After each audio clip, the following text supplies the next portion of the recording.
Hello, everyone. This is a friendly internet basilisk, and I just want to talk about the biggest letdown of a supplement I've ever gotten, which is Tasha's Cauldron of everything. This is me talking from almost a pure DM standpoint, and so my opinions on this piece are going to be just solely based on that. I haven't had an opportunity to necessarily run a lot of these classes as a player, and so the classes and subclasses that they have in Tasha's, of course. But I would definitely say, as far as supplements are concerned, this is definitely the one that disappointed me the most because of just the content and also the direction in which this book was developed. So, first and foremost, I would definitely say that Tasha's is not like Xanathar's Guide. It's Xanathar's Guide to Everything was something I briefly reviewed in this channel, and I touted as the best supplement of D&D 2014. Tasha's, on the other hand, doesn't really come close to that. And the reason is that there's a couple of reasons, actually. The first reason is that it is extremely player focused. It's not just a little player focused, it's extremely player focused. Most of the book, at least over half of this book, is all about player options. There's going to be the new spells that are in there that are, like from 2014 standpoint, they're a little gnarly to have to contend with as a DM from time to time. There's also the classes and the one class and the subclasses. Let me just say, Artificer is an extremely broken class. I think that Artificers effectively destroy the magical item economy that you have within your campaigns, simply because they have access to a lot of these items just by being an artificer. I think that I think that it's a very powerful and loaded class, and it's kind of crazy the stuff that they get there. We also shouldn't forget that Tasha's has been home to some of the most banned subclasses, like the Circle of the Stars Druid. That this is where this book came from. And so, basically, there's a massive amount of power creep that we see that essentially is going to lead into the 2024 books. And Tasha's subclasses and even the Artificer class just clues you in on how much more powerful your players are going to be. If you compare a lot of Tasha's subclasses with the subclasses that came before it, hell, if you compare it to Xanathar's Guide, like there's going to be almost like a world of difference. Like you can see that one is especially powerful over the other. I'm not going to go into too much detail over it because you can look it up yourself, but it's been pretty evident that Tasha's has had quite a bit of a power creep problem in there. There is a couple of other things. There's also like some of the spells in there that could be a little gnarly. There's a lot of summon spells that have been availed to players, and with the summon spells, you get mixed mileage depending on which player is essentially like piloting these spells. And again, it was just a lot more that you had to adjudicate. The thing that definitely disappointed me the most is just how little the DM tools felt in this book. There were basically no real DM tools that were given to you. You were given information about, hey, this is how you would handle a patron, or hey, this is how you would handle puzzles. But I feel like Tasha's did okay in that regard. It really just feels like even the magical items in here are geared towards, hell, hey, these are some things that your players can run into, like magic, like hell, there's magical tattoos in here.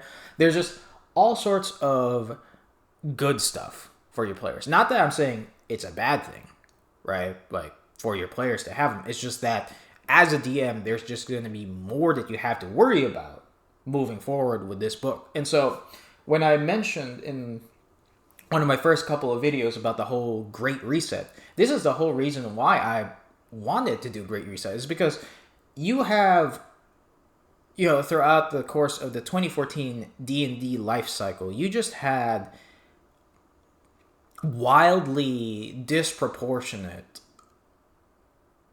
content, especially when you're taking a look from a player character standpoint.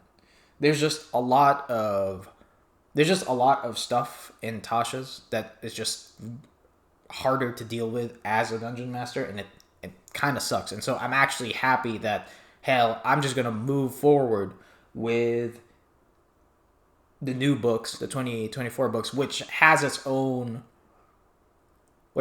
challenges, of course. But as far as Tasha's is concerned, it just shows that D&D was definitely moving towards a more player-centric audience. So Tasha's definitely, bit of a letdown. Ironically, though, I actually found the best portion of Tasha's being the little sidekicks blurb. Not because you actually want to give your players sidekicks that they can play, but the sidekicks portion of Tasha's is very good if you want to use a sidekick character as an actual player character. This is a very big missed opportunity when it comes to Tasha's, where I feel, well, they actually said that in the book, but who's actually going to choose to be a sidekick character versus like a normal class or subclass within the Tasha's handbook? And so, to me, again, just to reiterate, Tasha's was very disappointing because it over-delivered on the power fantasy, especially for the players. It delivered an artificer class that is just rife with problems and just ruins your whole magical item economy.